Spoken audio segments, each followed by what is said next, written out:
రోజుల తర్వాత వాన జంచి కొడుతుంది. ఇది ఇది ఇది ఇట్లా డ్రైవింగ్ మొత్తం వరదలు అయి పారిపోతాను చూడొచ్చు. ఇట్లా పడాలి.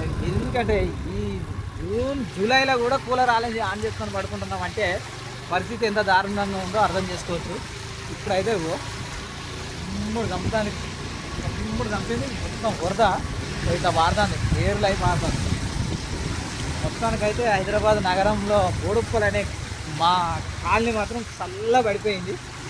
చూడొచ్చు, వానలో కూడా తడుచుకొని ఎంజాయ్ చేసుకుంటూ పోతాను. అప్పుడప్పుడు తడవాలి కాదు, తడిస్తే బాగుంటుంది. ప్రకృతిని ఆస్వాదించాల్సిందే. చూడవచ్చు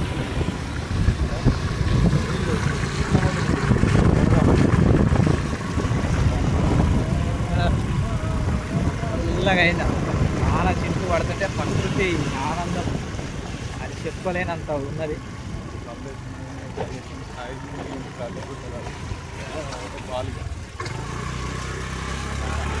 దర్శనం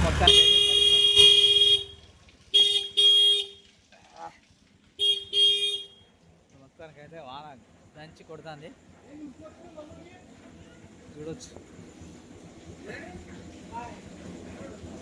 గట్టిగా పడుతుంది వాన.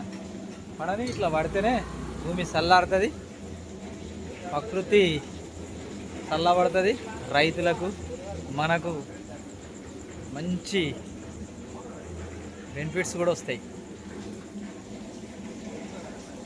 వాన గట్టిగా పడుతుంది.